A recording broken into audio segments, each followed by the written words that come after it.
Tell her to leave. Matteo Moretti's cold command stunned everyone in the room. The curvy kindergarten teacher had barely finished introducing herself before the city's most feared mafia boss rejected her in front of politicians, billionaires, and senior capos. Embarrassed, Olivia quietly apologized and turned to walk away. A respected senator immediately stepped forward, offering to escort her out with kindness. Before Olivia could accept, Matteo's voice stopped them both. "Senator," he said, without looking away from her, "I told her to leave. I never gave you permission to accompany her." Every conversation died instantly. If he wanted her gone, why wouldn't he let another man comfort her? The Moretti Foundation headquarters looked nothing like the intimidating fortress Olivia Carter had imagined. Instead of marble statues celebrating wealth, the lobby displayed children's paintings in colorful frames. Handwritten thank you cards from schools across the city covered one entire wall. Finger-painted rainbows sat beside photographs of scholarship recipients and smiling teachers. Olivia couldn't help smiling. "So this is where all the magic happens," she murmured. The receptionist returned her smile. "You must be Miss Carter." Olivia nodded. "I hope I'm not late." "Not at all. The education committee is gathering upstairs." As the elevator climbed, Olivia adjusted the loose sleeves of her navy blue dress. She never worried much about expensive clothes. Comfortable shoes mattered far more when your workday involved chasing energetic 5-year-olds around a classroom. Her tote bag held folders filled with drawings from her students. One little boy, Ethan, had recently won the Moretti Foundation's National Young Dreamers Award after drawing a picture titled, "The Teacher Who Makes Monsters Smile." The judges had loved the innocent explanation written underneath. "Miss Carter says, angry people are just sad people wearing loud voices." The sentence had somehow gone viral online. Olivia still thought the attention was ridiculous. "I only said what children already understand," she whispered to herself. The elevator doors opened. Several elegantly dressed committee members stood chatting outside the conference hall. The moment they noticed Olivia, conversations softened. Not because she had done anything wrong. She simply looked different. Unlike the polished executives in designer suits, Olivia carried crayons sticking out of her canvas bag. One elderly woman smiled warmly. "You must be Ethan's teacher." "I am." "He talks about you constantly." Olivia laughed. "I hope only the good stories." "Oh, apparently you once convinced 30 crying children that broccoli gives superheroes curly hair." "It worked." "For how long?" "About 6 minutes." The woman chuckled. "Still impressive." The atmosphere relaxed immediately. That happened often. People rarely stayed nervous around Olivia for very long. An assistant hurried toward them, carrying a stack of folders that suddenly slipped from his hands. Pages scattered across the hallway. Oh dear. Before anyone else reacted, Olivia crouched beside him. "No worries."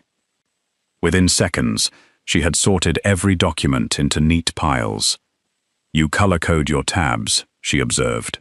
He blinked. "How did you notice?" "I organize finger paints every morning." He laughed despite himself. "I suppose that's excellent training. It prepares you for almost anything." The assistant thanked her repeatedly before rushing away, still smiling. The elderly woman watched the exchange with amusement. "I understand why children adore you. They're very easy to adore first." Before the conversation could continue, another assistant approached Olivia. "Miss Carter, would you mind bringing these award certificates into the executive meeting? They've been waiting for them." "Of course." He pointed toward a pair of tall wooden doors. "They're expecting documents." Olivia balanced the certificates carefully against her chest. "I'll be right back." She knocked once. No answer. Assuming the meeting had already begun, she gently pushed the door open. The room fell silent. Not ordinary silence, the heavy kind. Around a long, polished table sat some of the city's most influential people. Government officials, foundation directors, senior capos from the Moretti syndicate. Large maps covered one wall. Several security photographs lay scattered across the table. At the head of it all sat Matteo Moretti. He didn't look up immediately. His attention remained fixed on one document. Only after several seconds did his eyes lift toward the unexpected visitor. Sharp, controlled, unreadable. Olivia instantly realized she had entered the wrong room. "I'm so sorry," she said quickly. "I was told someone needed these certificates." No one answered. One capo subtly reached toward the inside of his jacket. Another quietly gathered several confidential files.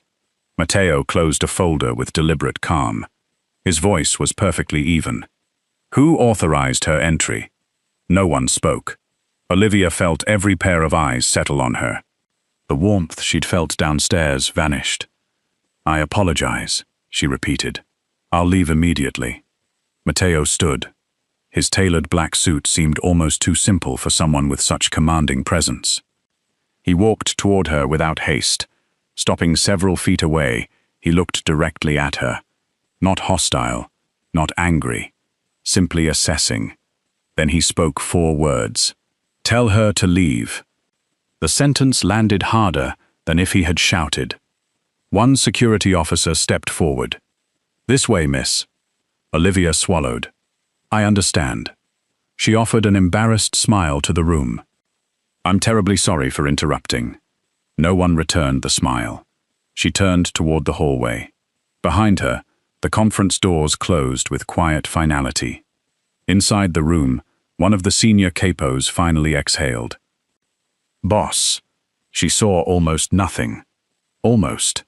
Matteo's gaze remained fixed on the closed door. Almost is enough. The room understood exactly what he meant. Sensitive names. Protected witnesses. Children under the Foundation's care whose identities could never become public. Even an innocent teacher didn't deserve to become entangled in matters that could place her in danger. One director hesitated. "Should we explain?" "No, but she'll misunderstand." "I know." He picked up the confidential file once more. "Better she thinks I'm rude than learns why she wasn't allowed to stay." Outside the conference room, Olivia stood motionless for a few seconds before taking a slow breath. "Well," she whispered with a small, self-conscious smile, "I've certainly had better introductions." She adjusted the strap of her tote bag. Then, because years of teaching children had taught her that embarrassment only grows if you feed it, she straightened her shoulders and continued walking toward the education committee room as though nothing had happened. She didn't notice several employees quietly watching her from the corridor. Nor did she hear one whisper to another, "That's the first person the boss has personally ordered removed in years." Another glanced toward the closed conference room. Then why does he still look like he's watching the hallway? By the following Monday, Olivia had almost convinced herself the embarrassing incident at the Moretti Foundation was behind her. Almost. She stood in front of 23 energetic 5-year-olds while they sat cross-legged on a brightly colored rug. "All right," she announced. "Today's question." 23 tiny hands shot into the air. "What makes someone important?" "Money!" one little boy shouted. "A castle!" another guessed. "A puppy!" declared a girl wearing glitter-covered shoes. Olivia smiled. Interesting answers. She drew 2 stick figures on the whiteboard. "Imagine one person is rich." She pointed to the first drawing. "The other is kind." She pointed to the second. "If both walk into a room where someone is crying..." She paused. "Who becomes important?" The classroom grew unexpectedly quiet. Little Ethan raised his hand. "The one who notices." Olivia's smile softened. "Exactly." Children had a remarkable talent for finding truths adults complicated. That afternoon, her classroom door opened just before dismissal. The school principal stepped inside. "Miss Carter." "Yes?" The Moretti Foundation called. Olivia blinked. They did. They're asking if you'll continue volunteering for their children's literacy program. She frowned. I assumed they'd prefer someone else after. The principal smiled knowingly. After whatever happened at headquarters? Olivia sighed. News travels fast. It does. She considered the invitation for only a few seconds. The children came first, always. If the program helps them, she nodded. I'll volunteer. 3 days later, Olivia arrived at the Foundation's Children's Learning Center, carrying 2 boxes of picture books donated by parents. Unlike the imposing headquarters downtown, the learning center buzzed with cheerful chaos. Children raced through reading corners. Volunteers assembled craft tables. Teachers debated whether finger paint counted as washable. It absolutely doesn't, one muttered. Olivia laughed. I've been fighting that battle for years. Within minutes, she was surrounded by children, asking whether today's story featured dragons. It features vegetables. Several groans echoed dramatically. Miss Carter! They're heroic vegetables. The children immediately changed their minds. One volunteer whispered to another, How does she do that? I honestly have no idea. An hour later, a black luxury sedan rolled quietly into the parking area outside. The chatter among staff changed instantly. One volunteer peeked through the window. Oh no, another groaned. He's here. Olivia looked up. Who? The boss. She blinked. The foundation director? No, the actual boss. Before Olivia could ask another question, Matteo Moretti entered the building. The atmosphere shifted almost imperceptibly. Security personnel straightened. Managers checked schedules. Even conversations became quieter. Matteo acknowledged everyone with brief nods as he walked through the center. His expression remained composed, professional, detached. Olivia watched him for exactly 2 seconds before returning to the children. So, she opened a picture book. Where were we? The broccoli dragon, the children shouted. Matteo paused. His eyes briefly settled on the reading circle. Olivia was wearing a paper crown. One of the children had decorated with crooked stickers. She didn't notice him watching. She was currently pretending to negotiate peace between a dragon and 3 stubborn carrots. One corner of Matteo's mouth almost moved. Almost. Beside him, his chief of security quietly cleared his throat. Boss? Matteo looked away. Security inspection. Of the reading circle? The entire building. Naturally. Later that afternoon, Olivia searched the supply closet. She frowned. We're almost out of crayons again. One volunteer sighed. The budget's tight this month. We'll make it work. We always do. Olivia smiled. Children care more about imagination than perfect supplies. The conversation ended there, or so she believed. The following morning, a delivery truck arrived. Boxes, dozens of them. Crayons, construction paper, glue sticks, paint, child-sized scissors, even replacement shelves. The delivery driver scratched his head. I've never delivered this much art equipment before. The program coordinator stared at the paperwork. No sender listed. Olivia examined the invoice. Everything had already been paid. She laughed softly. Perhaps the supply fairy finally found us. Across town, Matteo signed another document. His financial director looked over the expense report. Should I list this under educational grants? No. Anonymous donation? Yes. The director hesitated. You remembered the exact brand of crayons. They don't break easily. You noticed that? They're used by children. The director wisely chose not to ask further questions. Over the next several weeks, an unusual pattern developed. Every single literacy event. Matteo somehow appeared.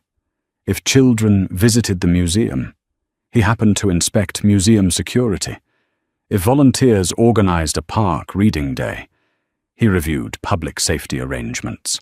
If books were distributed at a hospital, he arrived to evaluate emergency protocols.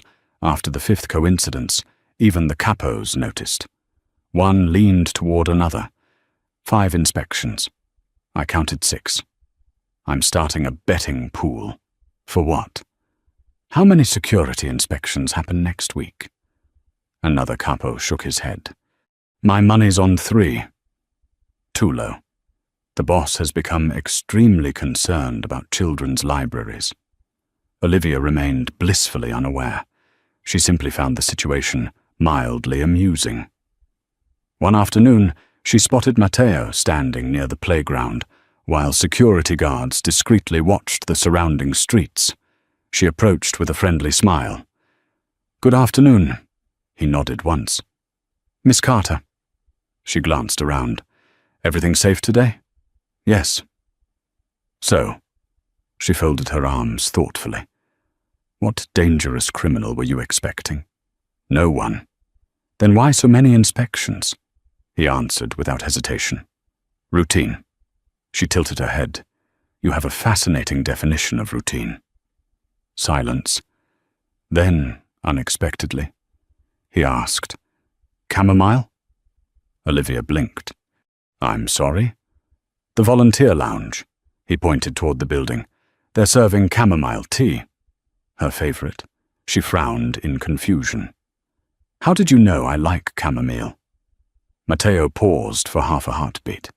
The kitchen keeps records. They keep records of tea? Efficient kitchens do. Before she could ask another question, he turned toward one of his security officers. Report. The conversation was clearly over. Olivia watched him walk away. What a very strange man. Behind Matteo, the security officer spoke quietly. Boss. Yes. The kitchen doesn't keep tea records. I know. You just admitted something impossible. Matteo's expression didn't change. Did I? Yes. Unfortunate. The officer looked toward Olivia, who was now helping 2 children build an uneven block tower, then back at his employer. Should I be worried? No. I think you're lying. I frequently do. Usually to criminals. Matteo continued walking. This time, he glanced back once toward the playground. Apparently to myself.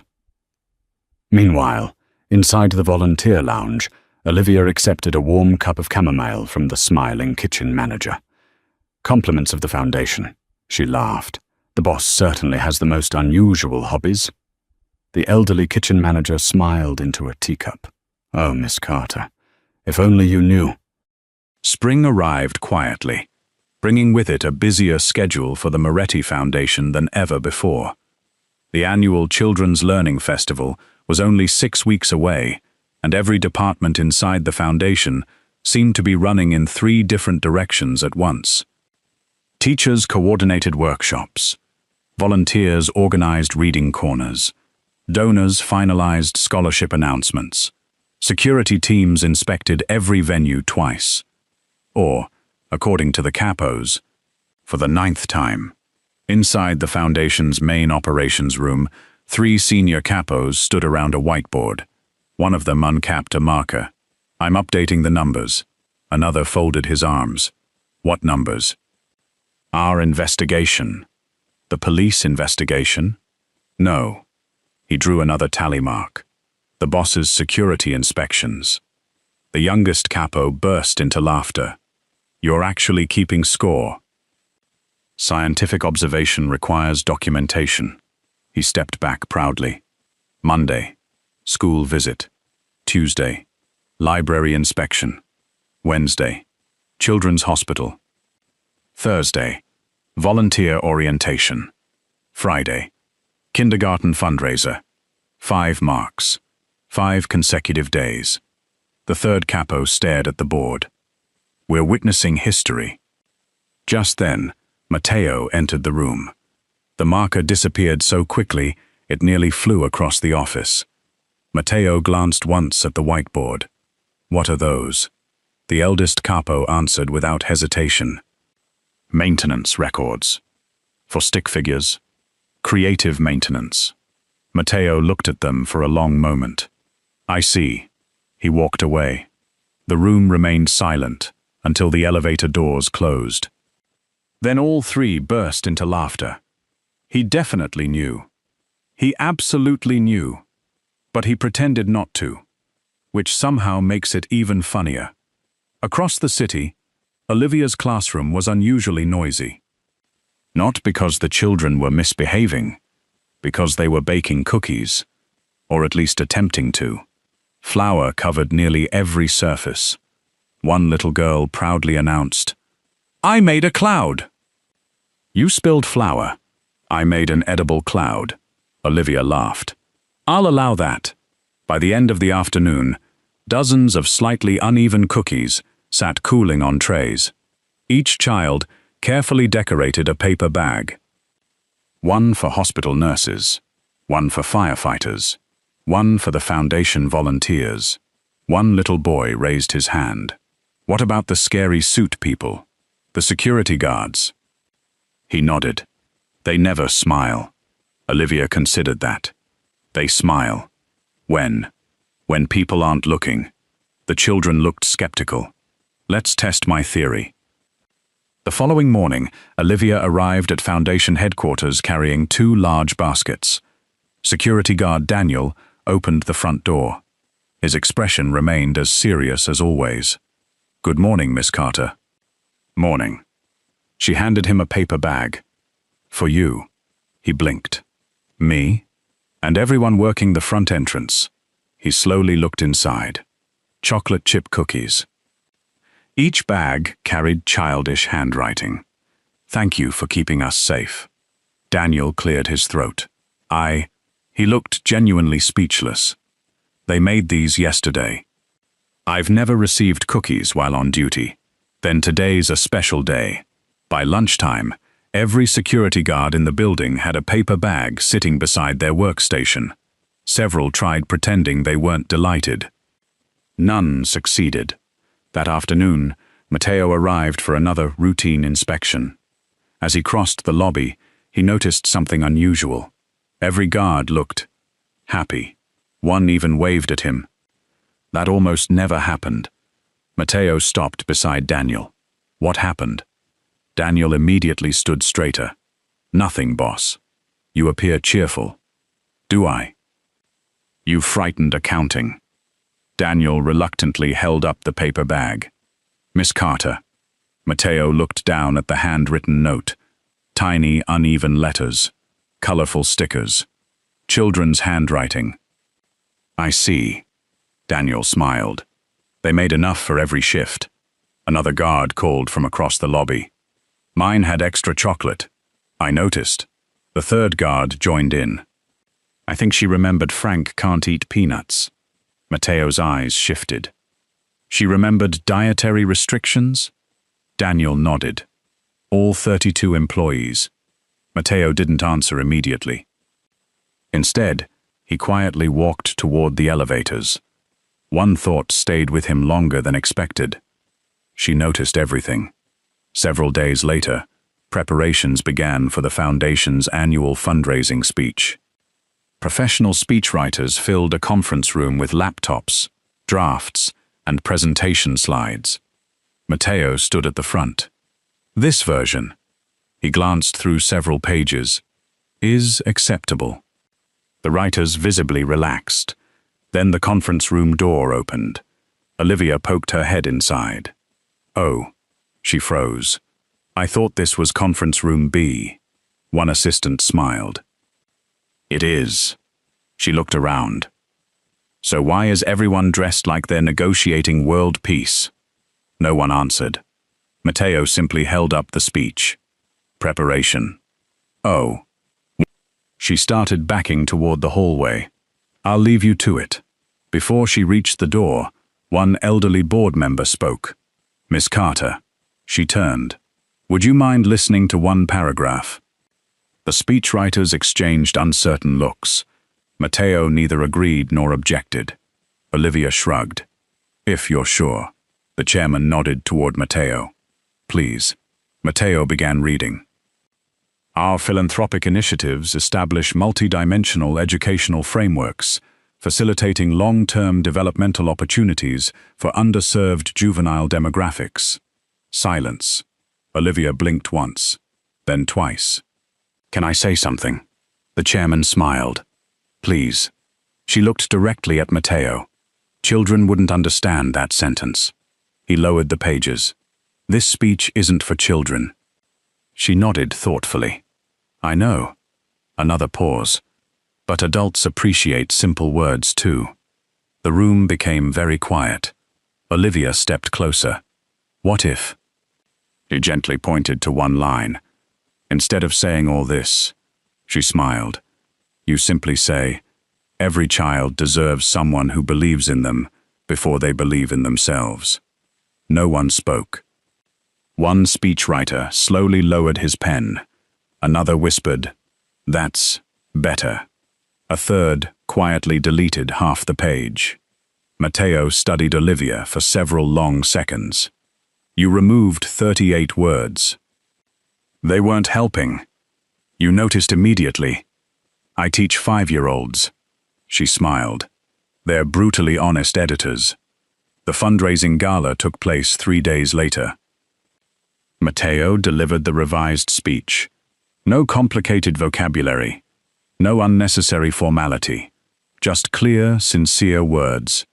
When he finished, the audience stood. A full standing ovation. Board members applauded. Teachers wiped away tears. Several donors admitted afterward it was the most heartfelt speech the foundation had ever presented. Backstage, one speechwriter approached Matteo. Boss. Yes? Miss Carter was right. I know. You aren't angry? No. Should we invite her to future rehearsals? Matteo pretended to think about it. Only if absolutely necessary. The speechwriter nodded. Understood. As soon as Matteo walked away, he whispered to another writer, schedule every rehearsal around Miss Carter's availability. Within a week, the nickname had spread through the mansion. The boss's unofficial editor. The kitchen staff used it. The drivers used it. The gardeners used it. Even the capos had stopped trying to hide it. One afternoon, Olivia entered the library, carrying a stack of children's books. She paused. 3 capos immediately stood up. Good afternoon. One bowed dramatically. Miss Editor. She laughed. I don't edit people. The youngest capo grinned. You edited the boss. I corrected 1 sentence. You corrected 23. It needed it. The oldest capo nodded solemnly. History will remember your courage. Olivia shook her head, trying not to laugh. You gentlemen spend far too much time together. Occupational hazard. Just then, Matteo entered the library. All 3 capos instantly became serious. Far too serious. He looked from them, to Olivia, then back again. What happened? Nothing. You appear guilty. We're innocent. Matteo narrowed his eyes. The youngest capo failed to suppress a smile. Finally, Matteo looked toward Olivia. Did they bother you? She smiled warmly. They were only informing me that I've apparently acquired a new job title. I see. They called me your unofficial editor. Silence. The 3 capos suddenly found the bookshelf incredibly fascinating. Matteo sighed. Ridiculous. Olivia tilted her head. You don't like it? No. Another pause. It lacks accuracy. The room froze. One capo whispered, he's going to promote her. Instead, Matteo calmly took the speech folder from his briefcase and handed it to Olivia. The education conference. She looked surprised. You want me to read it? If you have time. Her smile widened. I'll return it tomorrow. Matteo nodded once. Good. He walked away with the same composed expression he always wore. Only after the library doors closed did the 3 capos erupt into muffled laughter. The boss just requested editing services. He voluntarily handed her the speech. I owe someone $50. Olivia looked after Matteo, then down at the folder in her hands. She couldn't help smiling. What an incredibly strange hobby that man has. None of them had the heart to tell her. It had stopped being about speeches a long time ago. The Moretti Foundation's annual Children's Hope Banquet was the most anticipated charity event of the year.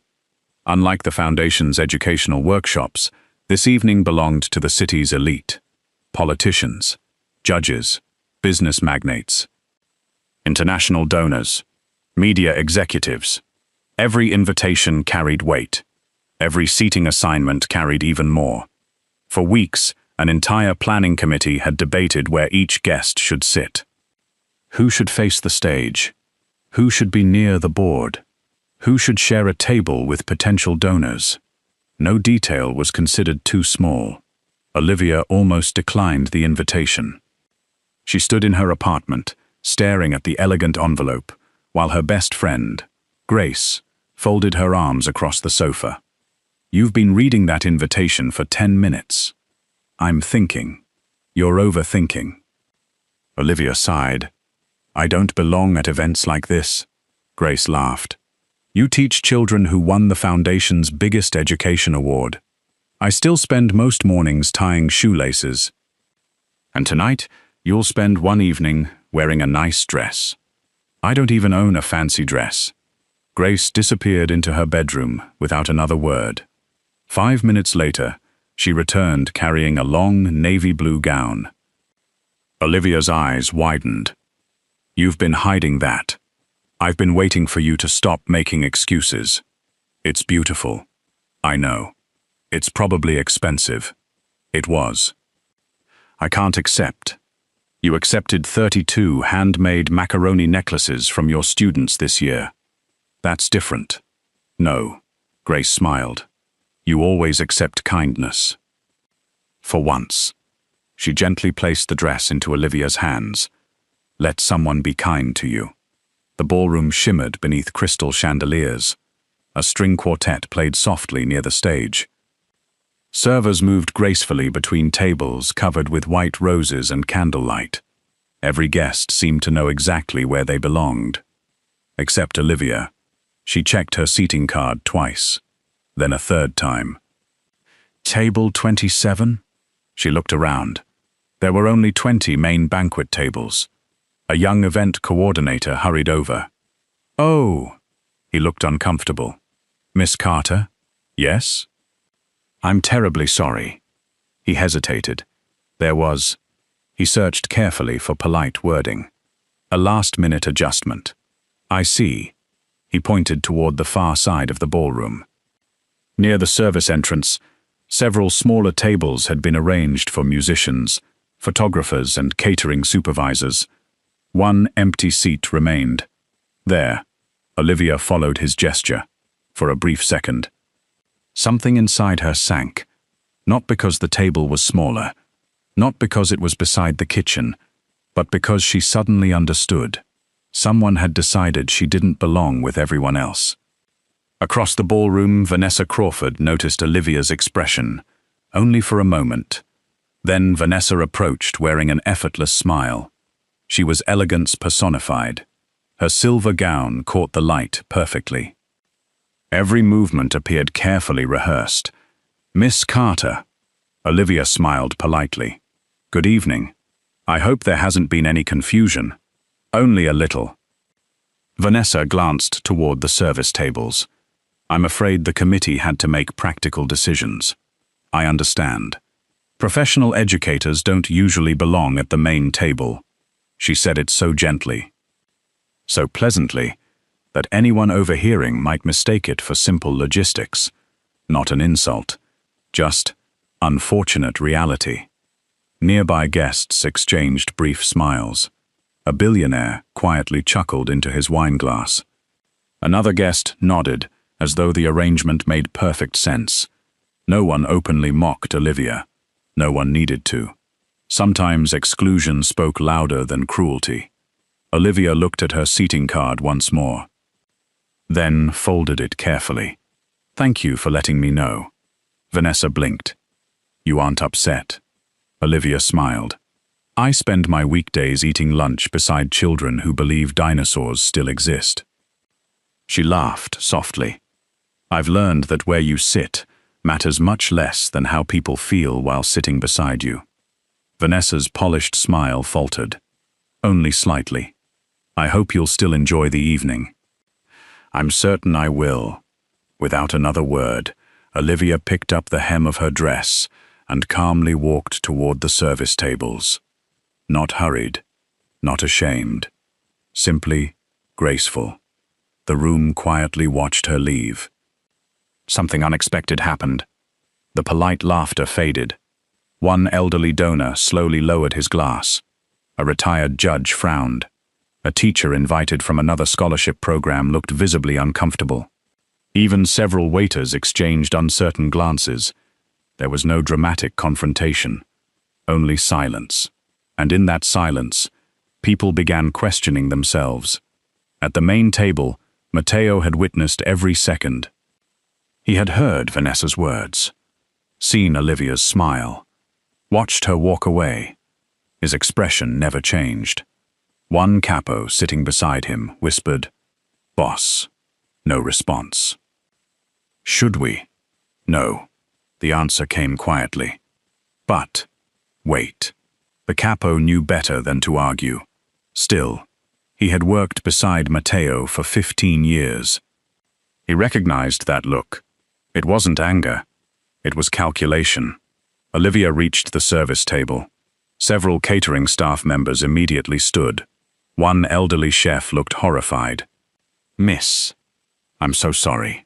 She smiled warmly. "Please don't apologize. This wasn't our decision." "I know." A young waitress nervously pulled out a chair. "We've never had an honored guest seated here before." Olivia laughed. "Then tonight, we make history." The waitress couldn't help smiling. Within minutes, Olivia was asking everyone's names, where they came from, how long they'd worked at the foundation. She thanked the chef for preparing meals for hundreds of scholarship children every month. "You feed people who spend their lives helping others," she said sincerely. "That makes your work important too." The chef looked down for a moment. No donor had ever thanked him before. Meanwhile, the atmosphere at the main tables became strangely unsettled. Conversation refused to flow naturally. Several guests glanced toward Olivia, far more often than toward the stage. A senator quietly leaned toward another board member. Should someone invite her over? I was thinking the same, but changing seats now might embarrass her further. Across the room, Vanessa maintained her composed smile. Inside, she felt victorious. She hadn't insulted Olivia. She hadn't raised her voice. She had simply placed her exactly where society expected, or so she believed. The evening's master of ceremonies stepped onto the stage. "Ladies and gentlemen, we'll begin our annual fundraising auction in 5 minutes." Applause echoed politely. Staff moved efficiently between tables. Auction items were positioned under soft lighting. Photographers adjusted cameras.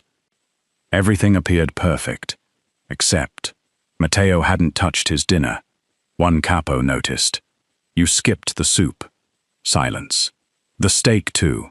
Another silence. "You've been watching table 27 for almost 20 minutes. Matteo calmly folded his napkin. "I've been watching everyone." The capo followed his gaze. He finally understood.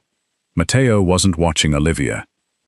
He was watching everyone else's reaction to Olivia, who looked uncomfortable, who pretended not to notice, who laughed, who stayed silent, who quietly looked ashamed. He was memorizing every face. At the service table, one little incident drew unexpected attention. A nervous young waiter carrying dessert plates stumbled. The tray tilted. Several expensive porcelain dishes shattered across the floor. The young man's face turned white. "I'm sorry. I'm so sorry." His hands shook so badly, he couldn't kneel to clean the broken pieces. Before any supervisor reached him, Olivia was already beside him. "Don't move." He stared at her. The floor. Broken porcelain. She smiled gently. "And I'd rather explain one broken plate than one injured waiter." Several nearby guests watched. She accepted a broom from another employee, helped gather every shattered piece, then quietly whispered something that made the young waiter laugh through his embarrassment. No cameras captured the moment. No applause followed. Yet somehow, it became the most genuine act of kindness in the entire ballroom. From across the room, Matteo watched without blinking. Beside him, the eldest capo murmured almost to himself, "She keeps proving the same lesson." "What lesson?" The capo looked toward Olivia as she handed the relieved waiter a fresh dessert plate. "The most important person in any room is always the one making everyone else feel less afraid." Matteo's eyes never left Olivia. "No." The capo looked surprised. Matteo spoke quietly. "The most important person is the one who does it even when no one is watching." At that exact moment, the master of ceremonies returned to the microphone. "Ladies and gentlemen, our charity auction will now begin." Matteo slowly rose from his chair. The room instinctively fell silent. Something unexpected was about to happen. Matteo Moretti rose from his chair. He didn't raise his voice. He didn't tap his glass. He simply stood. That alone was enough. The ballroom gradually fell silent. Conversations dissolved one by one until even the musicians lowered their instruments. The master of ceremonies stepped away from the microphone without being asked. Everyone instinctively looked toward the man who almost never spoke more than necessary. Matteo walked calmly onto the stage. Behind him, the first auction item waited beneath a velvet cloth. He ignored it. Instead, he looked across the room. His gaze moved slowly from table to table. Politicians, business leaders, board members, teachers, volunteers, kitchen staff, security guards. Then, at last, it rested briefly on Olivia. She still sat beside the catering team. She gave him a small, encouraging smile, assuming he was about to begin the fundraiser. She had no idea she was the reason the auction had stopped. Matteo reached the microphone. "The auction can wait." A faint murmur passed through the ballroom. The auction had never been delayed. Not once. In fact, he folded his hands behind his back. "I'd like to ask everyone a question." No one interrupted. "When you were a child," his voice remained calm, "who taught you your first lesson about kindness?" The room stayed quiet for a heartbeat. Then an elderly donor answered, "My mother." Another guest smiled. "My grandfather." A judge added, "My first-grade teacher." One by one, more voices joined. A neighbor. "My father." A music instructor. A coach. A nun. A kindergarten teacher. The answers spread naturally through the ballroom. Parents. Grandparents. Mentors. Teachers. People who had shaped lives long before careers or fortunes ever existed. Matteo listened without expression. When the final answer faded away, he nodded once. "Interesting." Silence returned. He looked toward the main banquet tables. "Tonight," he spoke slowly enough that every word settled into the room, "we placed the only kindergarten teacher here beside the kitchen." No one moved. No one even reached for a glass. The sentence struck far harder than anger ever could. Several guests instinctively turned toward table 27. For the first time that evening, they truly saw where Olivia was sitting. Matteo stepped down from the stage. His polished shoes echoed softly across the ballroom floor. No security followed him. No capos moved. He walked alone. Straight toward Olivia. The room watched every step. Vanessa's confident smile disappeared. Not dramatically. Simply, little by little. Matteo stopped beside Olivia's chair. She looked up at him, slightly confused. Mr. Moretti. Without speaking, he reached for the empty chair beside his own seat at the head table. One of the staff hurried to help. Matteo stopped him with a slight shake of his head. "I'll do it." He carried the chair himself. Across one end of the ballroom, every guest watched the city's most feared mafia boss carry a chair. Not because no one else could, because he chose to. He placed it beside his own seat, then turned back toward the audience.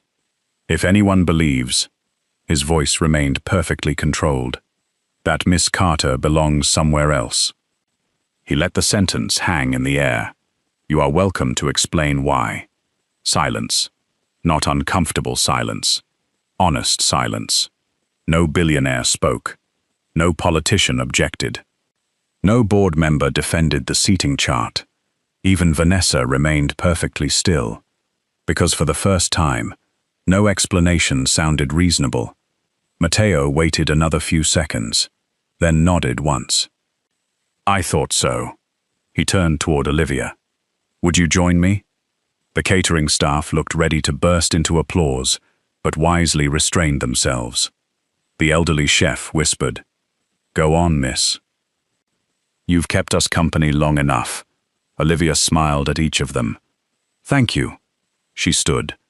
Before leaving, she quietly hugged the young waiter who had dropped the dessert trays earlier. "You're doing wonderfully." His eyes reddened. "I'll remember that." She simply smiled and followed Matteo.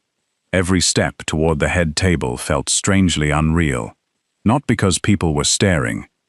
She'd grown used to curious looks throughout her life. No, what surprised her was Matteo. He wasn't walking ahead of her. He matched her pace. Exactly, neither faster nor slower. As though silently insisting they arrive together. When they reached the main table, Matteo pulled back the chair. Olivia stopped beside him. Leaning slightly closer so only he could hear, she whispered, "You could have done this earlier." For the first time that evening, for the first time many people could ever remember, Matteo smiled. It wasn't large, just enough to soften the sharp lines of his face. "I know." She waited. I was waiting. He glanced briefly around the ballroom. For everyone else to realize they were wrong before I told them. Olivia looked at him for several seconds. Then she laughed. A genuine laugh. Warm, bright, completely unforced. "You really enjoy dramatic timing.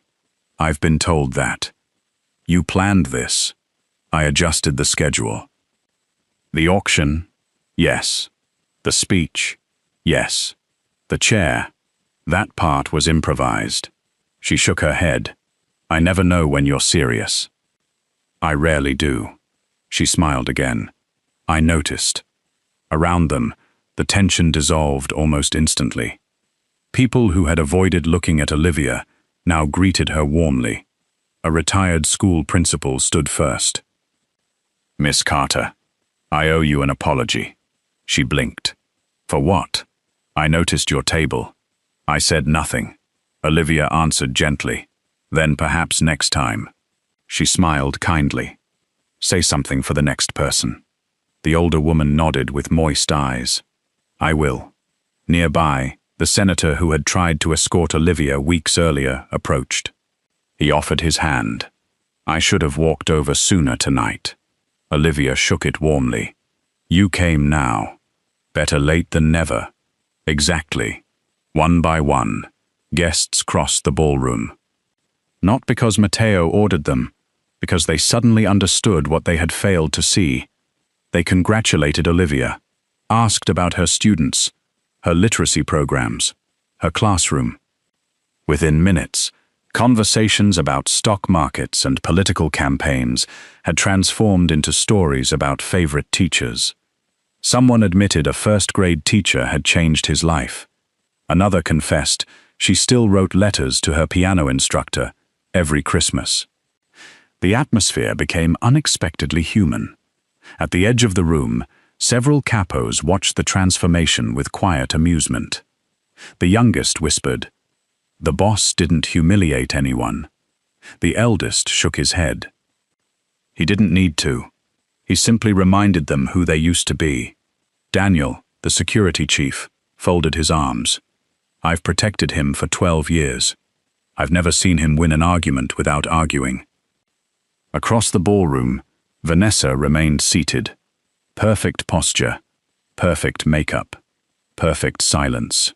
For the first time in years, she had no graceful way to recover. She hadn't broken any written rule. Yet somehow, everyone understood she had violated something much more important: respect. She quietly rose from her chair and walked toward Olivia. Several guests held their breath. Vanessa stopped. I believe, she chose every word carefully, I misjudged tonight. Olivia looked at her, not triumphantly, simply patiently. We all misjudge people sometimes. Vanessa searched her face, almost expecting sarcasm. There was none. You aren't angry? Olivia considered the question. I teach children. They remind me every day that embarrassing someone is easy. She smiled softly. Helping them feel included takes much more effort. Vanessa lowered her eyes. For perhaps the first time in a very long while, she had nothing clever to say. As she walked away, Matteo quietly observed the exchange. You forgave her. Olivia glanced sideways.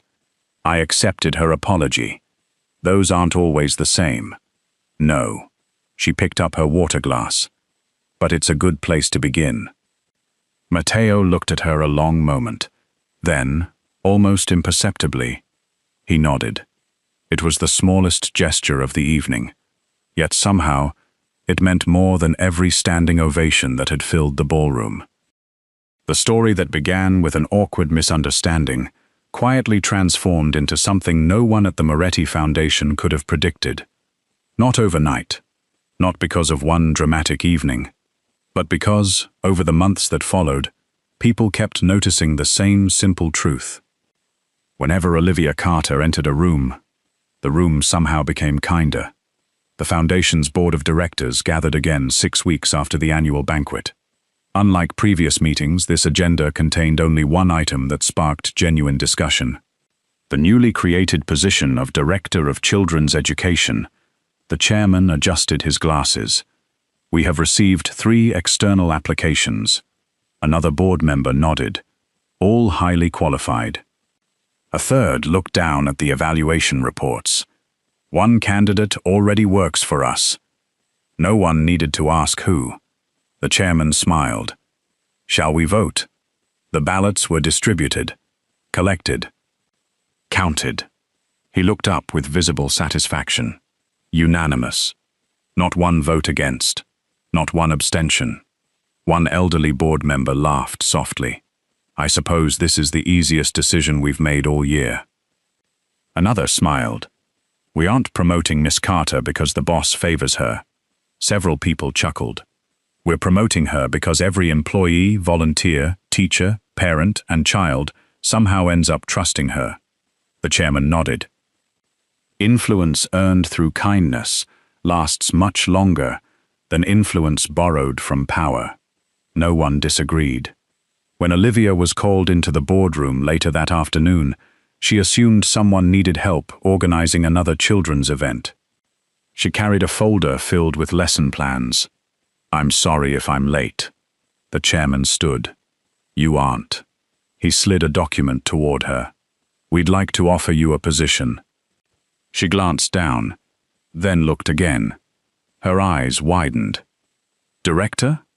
She immediately shook her head. I think there's been a mistake. There hasn't. I've never managed an organization this large. One board member smiled warmly. You've been managing 30 energetic kindergarten children for years, another added. Compared to that. He glanced toward several directors around the table. Adults are surprisingly easy. Laughter spread through the room. Even Olivia laughed. I'll need help. You'll have it. You'll have it. I'll probably make mistakes. So will everyone else. She looked around the table. Every face reflected confidence. Not obligation, not pity, belief. Slowly, she smiled. I'd be honored. The foundation changed in subtle ways after Olivia accepted. Teachers became more involved in planning major events. Children's opinions were included in education programs. The staff cafeteria added healthier meals after Olivia politely pointed out that people caring for children should probably eat lunch themselves. The kitchen staff proudly renamed one soup, Miss Carter's reminder, because she never allowed anyone to skip meals. Especially Matteo. Unfortunately for him, she had also become impossible to ignore. One afternoon, Matteo walked through headquarters, carrying 3 folders while reviewing contracts with 2 attorneys. His pace never slowed. His attention never wandered. Until Olivia appeared. Matteo. He stopped immediately. Both attorneys exchanged knowing glances. You skipped lunch. I've been occupied. She held out a neatly wrapped sandwich. You've been stubborn. One attorney quietly whispered to the other. Same thing. Matteo accepted the sandwich with practiced dignity. I intended to eat later. When? This afternoon. It is this afternoon. Silence. You've trapped me with grammar. She smiled sweetly. I learned from the best. One attorney coughed into his hand to hide a laugh. The other completely failed. Speech rehearsals became another source of endless entertainment. Every major presentation followed the same routine. The speechwriters produced a draft. Matteo approved it. Olivia read it. A red pen appeared. Half the unnecessary words disappeared. One afternoon, Matteo stood before a mirror, rehearsing an address for an international education conference. He paused, midway through the second paragraph. Thoughts? Olivia looked down at the pages. You used commence 3 times. It's an appropriate word. It is. She smiled. So is begin. It sounds less formal. It sounds more human. He sighed with theatrical resignation. You always remove my favorite words. You keep choosing words that need dictionaries. One speechwriter quietly leaned toward another. I give him 10 seconds. For what? He'll change it. Exactly 8 seconds later, Matteo crossed out commence and replaced it with begin. The speechwriter counted silently. I was close. The nickname refused to disappear. The boss's unofficial editor. Eventually, even Matteo stopped denying it, mostly because no one believed him anymore. One morning, a young capo accidentally addressed Olivia by her real title, Director Carter. The older capo beside him frowned. No? What? Everyone knows she's the editor? Olivia laughed. I have an actual position now. So does the boss. And we still call him boss. She couldn't argue with that. Winter arrived. Snow dusted the foundation gardens. Children built uneven snowmen outside the learning center, while security guards pretended not to help. Olivia caught Daniel secretly replacing a snowman's crooked carrot nose. I saw that. I was checking structural stability. Of a snowman? Security inspection. She burst into laughter. You've all been spending too much time with Matteo. Daniel smiled. Probably. That same afternoon, Matteo watched from his office window as Olivia helped several children wrap scarves around the snowmen. One little girl reached up and asked, Miss Olivia? Yes. Is Mr. Matteo always serious? Olivia looked toward the window. Their eyes met across the courtyard. She smiled. Only until someone reminds him to smile. The little girl waved enthusiastically toward the office. Matteo hesitated. Then, very slightly, he waved back. The child gasped dramatically. I knew he could do it! Several months later, after another successful foundation event, the senior staff gathered in the mansion library for coffee. Conversation drifted comfortably from scholarship programs to holiday decorations. The younger capos had begun arguing about something unexpectedly important. Finally, one of them approached Matteo. "Boss? Yes?" "We have a question." Matteo looked up from the report he was reading. "Go ahead." The young capo hesitated. "Who's the only person allowed to interrupt you?" The room became unusually quiet. Everyone knew the answer. They simply wanted to hear him say it. At that exact moment, Olivia walked into the library, carrying another stack of documents. She didn't notice the conversation. She noticed only one thing. "Matteo." He looked up. "You forgot your lunch again." A few people struggled not to smile. She placed the lunchbox on his desk. "You promised." "I became distracted." "You became impossible." "I've heard that before. Usually from me. Frequently." The room waited. The young capo looked expectantly toward Matteo. Without hesitation, without embarrassment, he answered. "The only person brave enough to improve me." Silence. Olivia froze. "Was that your answer?" He nodded. "I believe so." She folded her arms. "So that's your romantic confession?" A faint smile appeared. "I had a longer speech. What happened to it?" He looked directly into her eyes.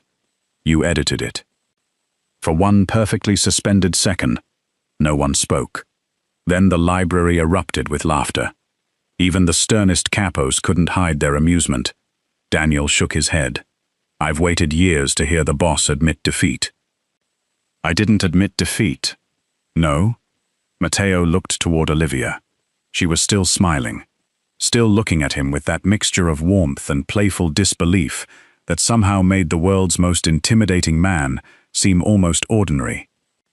He quietly reached for her hand. She slipped her fingers into his without hesitation. "Good." She gave his hand a gentle squeeze. It was too long anyway. Matteo looked around at the people who had become something more than employees, more than allies. They were a family, built not only through loyalty, but through kindness. For years he had believed strength meant standing alone. Olivia had never argued with that belief.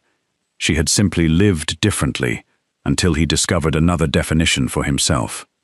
Outside the library windows, children's laughter echoed across the snowy courtyard. Inside, the city's most feared Mafia boss smiled without hiding it. For the first time in many years, Matteo Moretti realized that losing every playful argument to one warm-hearted, plus-size kindergarten teacher felt infinitely better than winning every battle in the world.